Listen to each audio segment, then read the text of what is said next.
Come to example number 7.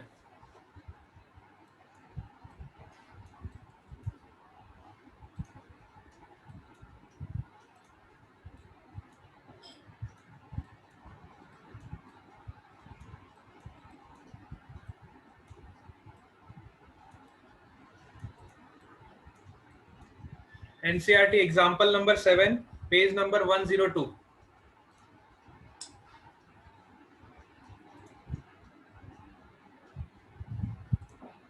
Maitri Shah has also joined.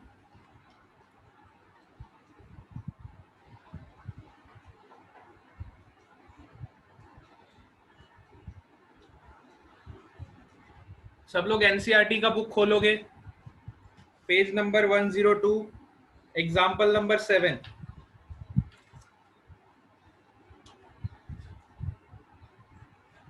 Open किया सबने?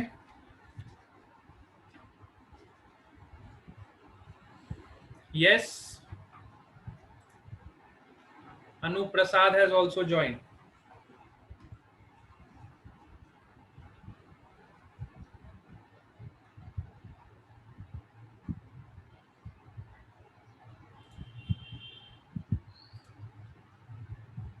Priyanshi has also joined.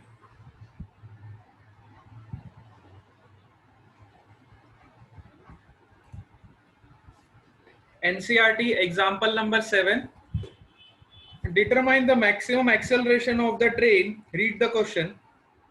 In which a box lying on the floor will remain stationary given that the coefficient of static friction between the box and the train floor is 0.15. Suppose करो ये आपकी train दी हुई है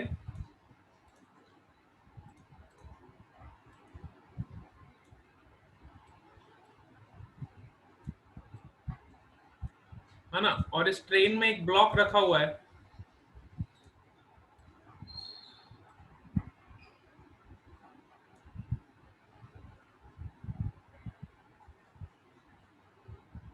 Suppose the mass of the train is m. Sorry, mass of the block is given.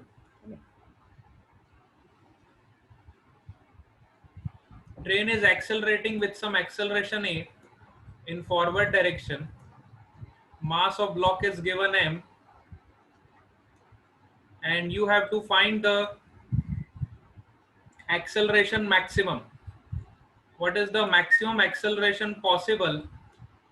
इस train का maximum कितना acceleration हो सकता है कि ये ब्लॉक जो है वो रेस्ट पे ही रहे, so that block will remain at rest. This is the question. ठीक है,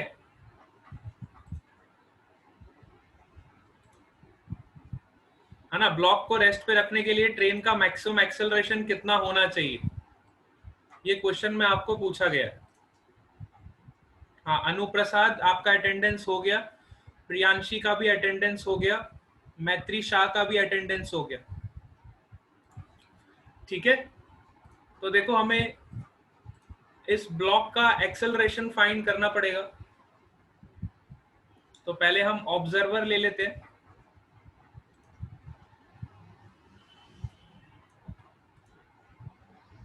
Rutvik Bhutani is also present. Okay, Rutvik Bhutani from SVV. Okay. So हमने क्या किया, एक ऑब्जर्वर ले लिया. सपोज करो ग्राउंड पे ये ऑब्जर्वर है. अब ये सारे सिनेरियो को देख रहा है. सो देखो ग्राउंड पे जो ऑब्जर्वर खड़ा होगा उसको क्या दिखाई देगा कि ये जो ब्लॉक है, पहले ब्लॉक का फ्री बॉडी डायग्राम बनाएंगे. इस ब्लॉक का एक्सेलरेशन होगा m इंटू ए. सो इस पे फोर्स लगेगा F, है ना. ब्लॉक पे फोर्स आगे की तरफ लगेगा.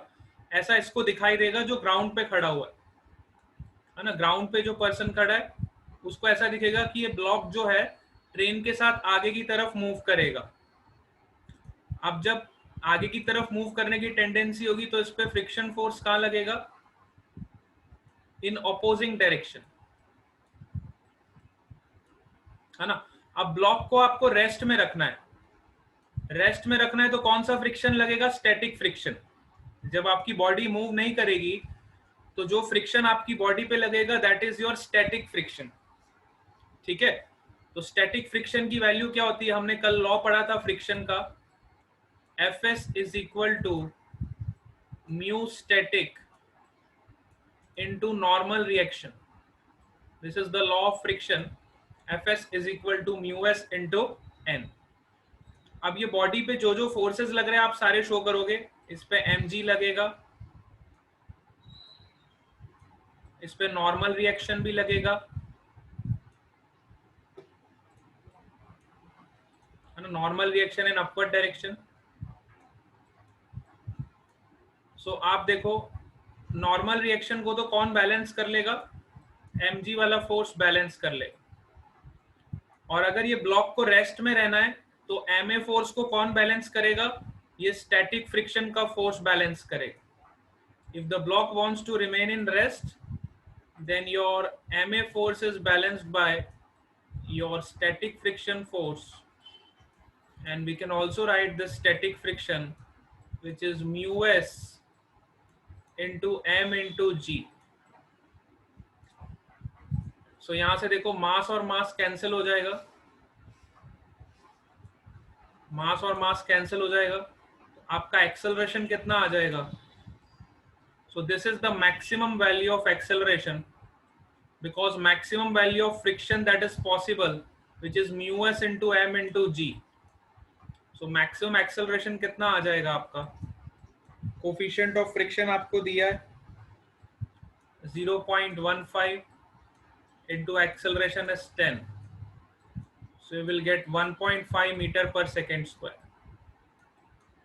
it is a very good example जिससे आपको स्टैटिक फ्रिक्शन के थोड़े कंसेप्ट क्लियर हो जाएंगे, है ना. एनसीईआरटी का एग्जांपल नंबर 7. सिमिलरली आप देखो एनसीईआरटी का एग्जांपल नंबर 8. सी एग्जांपल नंबर 8.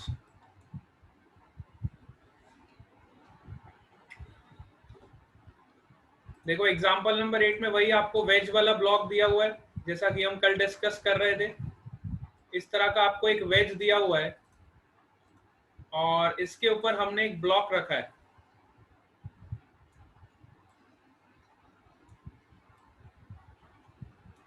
इसके ऊपर हमने एक ब्लॉक रखा है. तो इस ब्लॉक का मास आपको गिवन है m. क्वेश्चन को सब रीड करोगे. This angle is given theta. A mass of 4 kg rest on a horizontal plane. So आपको m का वैल्यू दिया हुआ है 4 kg. Rest on a horizontal plane. The plane is gradually inclined until at an angle theta equal to 15 degree with the horizontal. अच्छा पहले ये आपका मास जो था वो हॉरिजॉन्टल था, बाद में मैंने क्या किया, इसको इंक्लाइन कर दिया. ठीक है, इनिशियली आपका मास कैसा था, हॉरिजॉन्टली मैंने इधर रखा हुआ था. फिर मैंने क्या किया, इसको मैंने उठाया, ऊपर की तरफ उठाया, तो ये ऐसा इंक्लाइंड हो गया. ठीक है, इसको ऊपर की तरफ उठाया तो ये ऐसा इंक्लाइंड हो गया. एंगल कितना मैंने रखा, थीटा का वैल्यू भी आपको दिया है.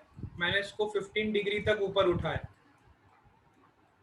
15 डिग्री तक मैंने इसको ऊपर उठाया, है ना, inclined. With the horizontal the mass just begins to slide. अब हुआ क्या, देखो ये बेसिकली आपको एक्सपेरिमेंट कराया जाता है. इस तरह का एक्सपेरिमेंट आप अपने घर पे भी कर सकते हो. इसमें क्या बताया उसने, सपोज करो यहाँ पे आपका कोई ऑब्जेक्ट पड़ा है. अब मैंने इसको कुछ एंगल ऊपर उठाया तो आपका ऑब्जेक्ट इधर आ गया.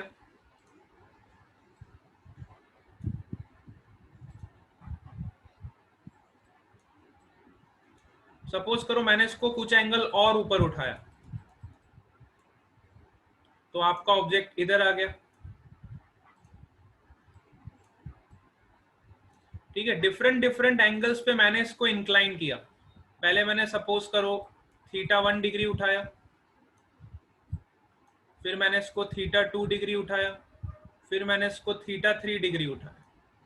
इस तरह से मैंने बार बार थीटा की वैल्यू को चेंज किया. इससे मुझे क्या फायदा हुआ, मुझे पता चलेगा कि कौन से एंगल पे आपका जो ऑब्जेक्ट है वो स्लाइड करना स्टार्ट करता है ना। कौन से एंगल पे आपका ऑब्जेक्ट जो है वो स्लाइड करना स्टार्ट करता है। जिस एंगल पे आपकी बॉडी स्लाइड करनी स्टार्ट कर देती है, सपोज करो मैंने पहले एंगल रखा 5 डिग्री, फिर मैंने एंगल इंक्रीज कर दिया 10 डिग्री, फिर मैंने और इंक्रीज कर दिया 30 डिग्री, तो मुझे पता चला कि 30 डिग्री पे मेरा ऑब्जेक्ट मूव करना स्टार्ट कर गया। मैंने 5 डिग्री जब एंगल रखा था तब वो ऑब्जेक्ट मेरा रेस्ट पे था। जब मैंने थोड़ा एंगल और बढ़ा दिया तभी भी मेरा ऑब्जेक्ट रेस्ट पे ही था। मेरी बात समझ रहे हो आप? थोड़ा एंगल मैंने और इंक्रीज किया तब भी ऑब्जेक्ट आपका रेस्ट में था। फिर मैंने थोड़ा एंगल और बढ़ाया तब आपके ऑब्जेक्ट ने स्लाइड करना स्टार्ट कर दिया।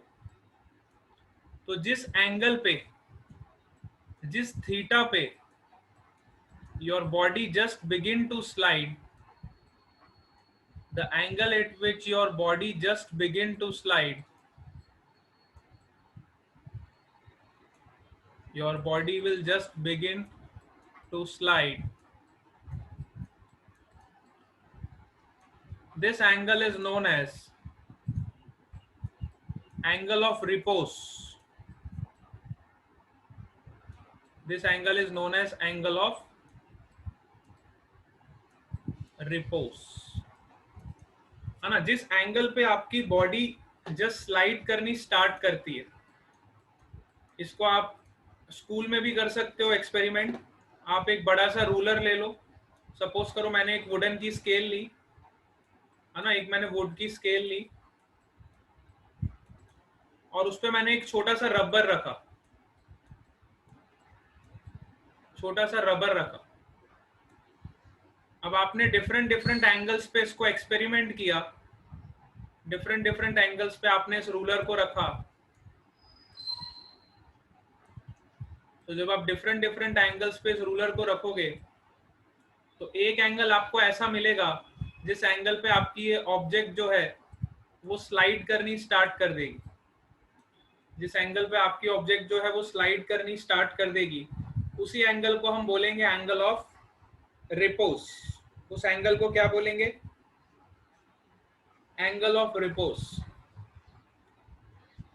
सबको ये पॉइंट क्लियर हुआ?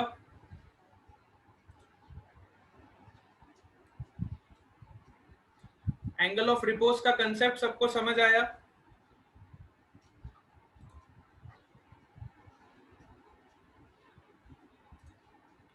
है ना। तो देखो एनसीईआरटी में यही एग्जांपल उन्होंने समझाने के लिए यूज किया है, लेकिन उन्होंने इस एंगल ऑफ रिपोज को समझाने के लिए इस एग्जांपल को डिस्कस किया है। तो मैं इस एग्जांपल को डिस्कस कर रहा हूं और इस एग्जांपल से आपको पता चलेगा, आपको पूरा फील आ जाएगा कि सही में एंगल ऑफ रिपोज क्या होता है ना। Now we will solve this example. तो देखो क्वेश्चन में हमें क्या गिवन है, come back to our diagram. हाँ, हमें एक मास गिवन है 4 kg का और हमें एक एंगल पता है theta which is 15 degree, such that the mass just begins to move, है ना। Then what is the coefficient of static friction between the block and the surface, है ना। coefficient of static friction क्या होगा ये हमको फाइंड करना है। तो ये वो एक्सट्रीम कंडीशन होगी, थीटा इक्वल टू 15 डिग्री जो हमें दिया हुआ है, this is the extreme condition or you can say this is the maximum value of theta जहां तक हमारी बॉडी रेस्ट में रहेगी। इससे मैं थोड़ा सा भी एंगल अगर बढ़ा दूंगा, 15 डिग्री आप मान लो, that is your limiting value of theta at which your body is in rest। अगर जरा सा भी एंगल आपने बढ़ा दिया, 15.001 भी हो गया, तो ये आपकी बॉडी एक अच्छी सी वेलोसिटी को गेन कर लेगा। समझ आया? तो अभी हम एज्यूम कर रहे हैं कि 15 डिग्री पे आपका बॉडी जस्ट रेस्ट पे है, मतलब 15 से थोड़ा सा भी एंगल अगर बढ़ जाएगा, 0.00001 एंगल भी अगर आपका बढ़ जाएगा, तो ये बॉडी एक अच्छी खासी वेलोसिटी को अचीव कर लेगा। बट हम चाहते हैं कि ऑब्जेक्ट आपका रेस्ट में रहे। तो रेस्ट में रखने के लिए देखो, पहले हम फोर्सेस निकालेंगे, कौन कौन से फोर्सेस इस पे लग रहे हैं। तो one is your mg, mg के दो कंपोनेंट होंगे, one is your mg cos theta, another is your mg sin theta.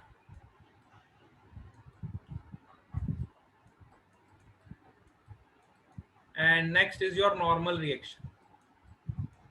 ठीक है, तो अब देखो ब्लॉक की टेंडेंसी कहाँ है मूव करने की, इस तरफ। लेकिन अभी ब्लॉक आपका मूव नहीं कर रहा है, 15 डिग्री पे आपका ब्लॉक मूव नहीं कर रहा है, वो उसकी टेंडेंसी बन गई है, जस्ट स्लाइड होने वाला है ना। आपका ब्लॉक जस्ट स्लाइड होने वाला है, अभी तक आपका ब्लॉक स्लाइड हुआ नहीं है। इस कंडीशन को थोड़ा इमेजिन करो, आपका ब्लॉक जस्ट स्लाइड होने वाला है, अभी वो स्लाइड हुआ नहीं।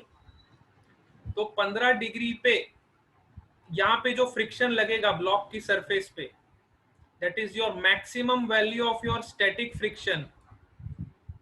You can also say it is the limiting friction. Maximum value of static friction लगेगा, that is your limiting friction, और वो फोर्स इसको बैलेंस करके रखेगा। अब आपने 15 डिग्री से थोड़ा सा भी एंगल अगर इंक्रीज कर दिया, तो ये फ्रिक्शन का फोर्स इस mg sin थीटा को बैलेंस नहीं कर पाएगा और आपकी बॉडी नीचे की तरफ फॉल होने लगेगी। सो ये आपको लिमिटिंग कंडीशन दी हुई है, जिस कंडीशन पे आपके फ्रिक्शन फोर्स ने इस ब्लॉक को बैलेंस करके रखा हुआ है। ठीक है, सो आपको यहां से दो इक्वेशंस मिल गई। First is your n is equal to mg cos theta if the body is in rest, net forces are balanced। ठीक है, और आपका जो maximum value of static friction होगी, which is equal to mu s into n, और यहाँ पे देखो n की वैल्यू आपकी क्या है, mg cos theta। So we will substitute this in this equation. So we will get maximum value of static friction, which is equal to mu s, n की value क्या है आपकी, mg cos theta। बहुत सारे बच्चे यहाँ पे गलती करते हैं, क्योंकि उन्हें लगता है कि हमेशा आपका बॉडी ऐसे ही है और नॉर्मल रिएक्शन हमेशा mg के बराबर होता है। तो नॉर्मल रिएक्शन हमेशा mg के बराबर हो ऐसा जरूरी नहीं है। अगर आपकी बॉडी इंक्लाइंड पुट करी है, तो आपका नॉर्मल रिएक्शन किसके बराबर होगा, mg cos थीटा के बराबर होगा। ठीक है, बहुत सारे बच्चे यहाँ पे mg पुट कर देते हैं, जबकि नॉर्मल रिएक्शन की वैल्यू क्या है, mg cos थीटा। ये मैक्सिमम स्टूडेंट्स ये गलती करते हैं एग्जाम में, इसलिए मैं आपको पहले ही बता रहा हूँ, नॉर्मल रिएक्शन आपकी हमेशा mg हो ऐसा जरूरी नहीं है। तो आपको फ्री बॉडी डायग्राम बनाना पड़ेगा, उसके बाद ही आपको पता चलेगा कि नॉर्मल रिएक्शन की वैल्यू क्या है।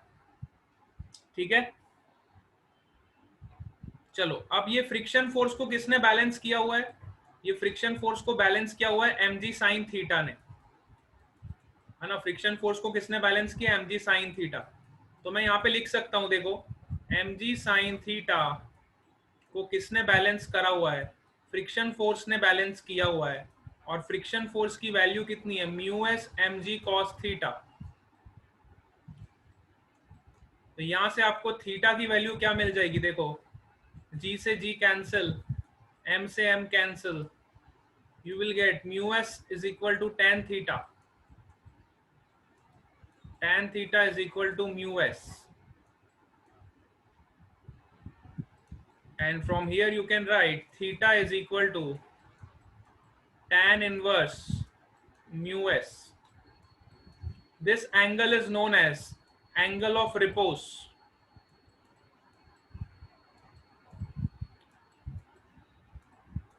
This angle is known as angle of repose. So angle of repose is defined as that angle at which your body just begin to slide. ऐसा एंगल जिस एंगल पे आपकी बॉडी जस्ट स्लाइड होने लगे, उस angle को हम बोलते हैं angle of repose. That angle is known as angle of repose. समझ आया आपको? बहुत अच्छा एग्जाम्पल है जिसने आपको एंगल ऑफ रिपोज को समझा दिया। It is a very good example which depicts the concept of angle of repose. अब आप याद करो, मैंने आपको एंगल ऑफ फ्रिक्शन भी कल पढ़ाया था। एंगल ऑफ फ्रिक्शन और एंगल ऑफ रिपोज दोनों का वैल्यू बिल्कुल सेम है, लेकिन दोनों का कंसेप्ट पूरा अलग है ना? एंगल ऑफ रिपोज और एंगल ऑफ फ्रिक्शन दोनों का वैल्यू बिल्कुल सेम है, बट दोनों का कंसेप्ट पूरा अलग है। एंगल ऑफ फ्रिक्शन आप कैसे पढ़ते थे? देखो,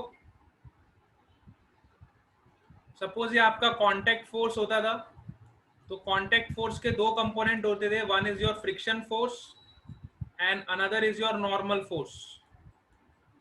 ठीक है, तो यहाँ पे आप एंगल ऑफ फ्रिक्शन डिफाइन करते थे फाई। सो यहाँ पे आपको एंगल ऑफ फ्रिक्शन क्या मिलता था? tan phi which is equal to F upon N, और एफ और अपॉन एन को भी हम क्या बोलते थे? Mu S, mu static. तो देखो tan फाई की वैल्यू भी आपकी सेम आती थी, which is equal to mu S. And यहाँ पे आप देखो एंगल ऑफ रिपोज की वैल्यू भी आपकी बिल्कुल सेम आ रही है, that is tan theta is equal to mu S. tan theta की वैल्यू भी म्यू एस के बराबर आ रही है और tan फाई की वैल्यू भी म्यू एस के बराबर आ रही है। दोनों का वैल्यू बिल्कुल सेम आ रहा है, बट दोनों का कंसेप्ट बिल्कुल अलग है। Theta is your angle of repose while phi is your angle of friction। ये जो phi हम निकालते थे, that is your angle of friction। both have same magnitudes but both are different concepts। दोनों का मैग्नीट्यूड, दोनों का आंसर बिल्कुल सेम आएगा। अगर मैं आपको म्यू एस की वैल्यू 0.1 दे दूं और बोलूं find the angle of repose, तो भी आपका आंसर सेम आएगा। अगर मैं बोलूं find the angle of friction, तो भी आपका आंसर सेम आएगा। दोनों के लिए आपका आंसर बिल्कुल सेम आएगा। एग्जाम में कई बार वो ट्विस्ट कर देता है कि भाई फाई की वैल्यू और थीटा की वैल्यू, दोनों की वैल्यू आपकी सेम आ रही है, तो इसका मतलब तो ये हुआ कि एंगल ऑफ फ्रिक्शन और एंगल ऑफ रिपोज सेम हुआ। लेकिन ऐसा नहीं है। Angle of repose is different concept. Angle of repose वो एंगल है जिस एंगल पे आपकी बॉडी स्लाइड होनी स्टार्ट होती है, और एंगल ऑफ फ्रिक्शन आपका वो एंगल है जो आपका कांटेक्ट फोर्स नॉर्मल रिएक्शन के साथ बना रहा है। कांटेक्ट फोर्स और नॉर्मल रिएक्शन के बीच का जो एंगल होता है, that is your angle of friction, and the angle at which your body just begins to slide, that is your angle of repose। but mathematically both the equations are same, but conceptually both the concepts are different। so you must keep in mind that दोनों का answer बिल्कुल same आता है, लेकिन दोनों के concepts पूरे अलग अलग है। गेटिंग इट? चलो, now come to example number 9, NCERT example number 9।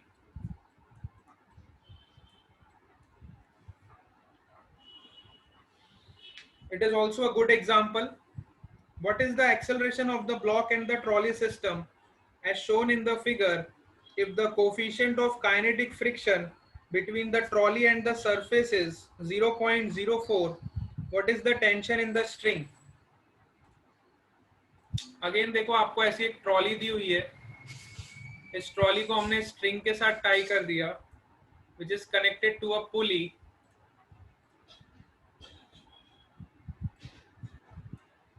and this pulley पे अगेन एक और ब्लॉक लगा हुआ है।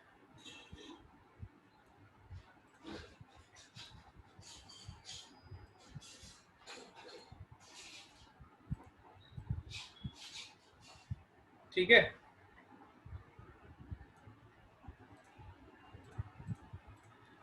अब सपोज करो इसका वेट आपको दिया हुआ है 20 kg। फ्री बॉडी डायग्राम पहले आपको बनाना ही पड़ेगा, चाहे कैसा भी क्वेश्चन दिया। अब इस पे टेंशन देखो कहाँ लगेगा, इधर इस पॉइंट पे टेंशन कहाँ लगेगा, इस डायरेक्शन में। इस पॉइंट पे टेंशन कहाँ लगेगा, डाउनवर्ड डायरेक्शन में। इस पॉइंट पे टेंशन कहाँ लगेगा, अपवर्ड डायरेक्शन। ठीक है, पहले टेंशन शो कर दो। हर पॉइंट पे मैंने टेंशन शो कर दिया। अच्छा, मुझे कोफिशिएंट ऑफ फ्रिक्शन दिया हुआ है between the trolley and the surface. So ये ट्रॉली एंड द सरफेस, ये जो सरफेस है इसका कोफिशिएंट ऑफ फ्रिक्शन हमें पता है, that is mu is equal to 0.04। So ये टेंशन जो है इस ब्लॉक, इस ट्रॉली को आगे की तरफ पुल करेगा, तो फ्रिक्शन फोर्स इसको पीछे की तरफ खींचे। The direction of friction force is in this direction. ठीक है, this is the coefficient of kinetic friction which is given in the question. अब हमें फाइंड क्या करना है, टेंशन कितना होगा ये हमें फाइंड करना है। What is the value of tension? This mass is 3 kg। तो सबसे पहले अपना सिस्टम डिसाइड करो और फिर न्यूटन्स का सेकेंड लॉ लगाओ। तो पहले मैं इसको सिस्टम डिसाइड कर रहा हूँ, तो इस पे न्यूटन्स का सेकेंड लॉ कैसे लगाओगे? देखो, इस पे mg फोर्स नीचे की तरफ लग रहा है which is 3g। So you can write 3g minus t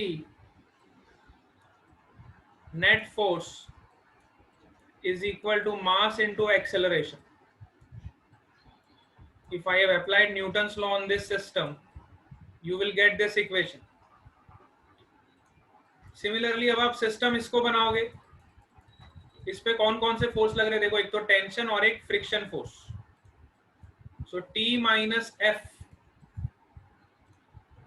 you will get T minus F which is equal to mass into acceleration. So mass of the object is 20, acceleration is 8. This is the second equation of motion. अब आप दोनों equations को अगर add करोगे, if you add both these equations, you can see that t and t will cancel out.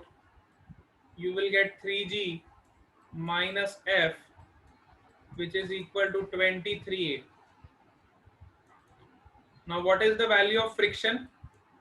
So we know that friction is defined as mu k into n. Here it is given that kinetic friction. What is the value of normal reaction? So diagram से देखोगे, यहाँ पे जो normal reaction होगा that will be equal to 20g. Normal reaction का value क्या होगा? 20g. So you can substitute here. Your normal reaction is 20g and mu k is given. So you can find your friction force is 0.04 into 20 into g का value 10 मान लो, तो ये आपका कितना हो जाएगा? 4 2 जा 8, 8 न्यूटन आ जाए। ठीक है, फ्रिक्शन फोर्स आपका 8 न्यूटन आ गया और ये 3g का मतलब हो गया 30 Newton. So 30 minus 8 which is equal to 23 times a. तो यहाँ से आपको एक्सेलरेशन का वैल्यू मिल जाएगा which is 22/23 meters per second square. Once you get the value of acceleration, you will find the value of tension. आप किसी भी equation में, या तो फर्स्ट इक्वेशन में या तो सेकंड इक्वेशन, कोई भी इक्वेशन में आप एक्सेलरेशन का वैल्यू पुट करोगे तो आपको टेंशन का वैल्यू मिल जाएगा। ठीक है, सो टेंशन का वैल्यू आपको मिल जाएगा 27.1 Newton. You can use any of the above equations. You will get the value of tension as 27.1 Newton.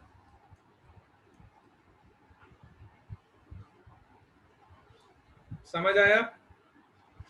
सो ये भी बहुत बढ़िया एग्जांपल है जिसमें आपके फ्री बॉडी डायग्राम, न्यूटन्स का सेकेंड लॉ और फ्रिक्शन का कंसेप्ट, तीनों का कंसेप्ट हमने लगाया।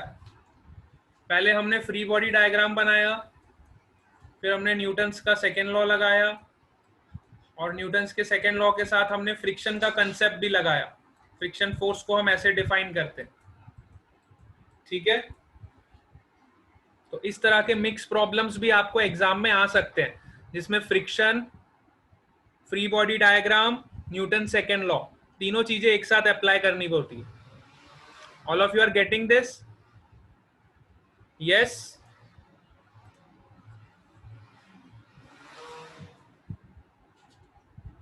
All of you have got this point?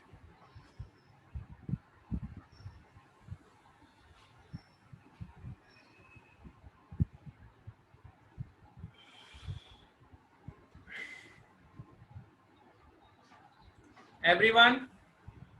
Very good.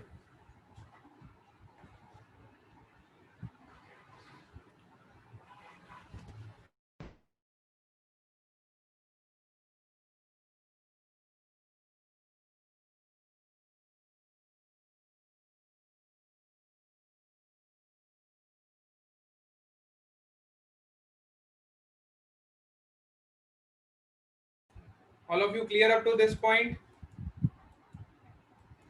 सबको मेरी आवाज आ रही है?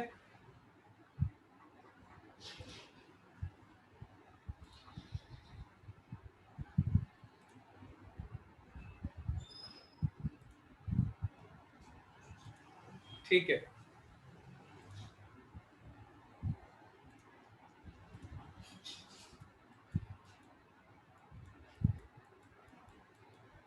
चलो नेक्स्ट अब हम बात करेंगे सर्कुलर मोशन की। सर्कुलर मोशन जैसा हम पहले भी पढ़ चुके हैं, तो कुछ सर्कुलर मोशन के रिलेटेड हम बातें करेंगे आज। सपोज करो कोई बॉडी है और वो सर्कुलर पाथ में मूव कर रही है। Suppose a body is moving in this circular path with velocity v. So suppose करो अगर आप इस पे बैठे हो, है ना, आप बहुत अच्छी राइड ले रहे हो मैरी गो राउंड पे और एक कांस्टेंट वेलोसिटी से आप मूव कर रहे हो। सो आपने देखा होगा कि आपको एक बाहर की तरफ झटका फील होता है, इसको हम बोलते हैं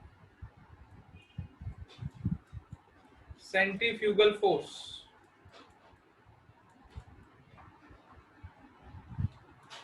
है ना। जब आप सर्कुलर पाथ में मूव कर रहे हो, like this radius is r, so you can feel this force, centrifugal force, और इसकी वैल्यू हम कैलकुलेट कर चुके थे। सेंट्रीफ्यूगल फोर्स की वैल्यू कितनी आती थी? mv²/r। ठीक है। अब जो सर्कुलर मोशन हम पहले पढ़ चुके हैं उसी को हम थोड़ा डिस्कशन करेंगे, क्योंकि हमें अभी कार का मोशन को समझना है ना। अगर आपकी कोई कार है जो इस तरह से सर्कुलर पाथ में मूव करती है, तो हमें इस कंसेप्ट की जरूरत पड़ेगी, that is your centrifugal force. We require this concept to understand the motion of a car. Suppose करो आप कभी गाड़ी में जा रहे हो और एकदम से कोई टर्न आ जाता है, तो आपको सडनली अपनी कार को मूव करना पड़ता है। If you are travelling on this car with some velocity and suddenly a turn will came, so आपको अपनी गाड़ी को एकदम स्पीड में मूव करना पड़ेगा, है ना। सो इस तरह के मोशन को समझने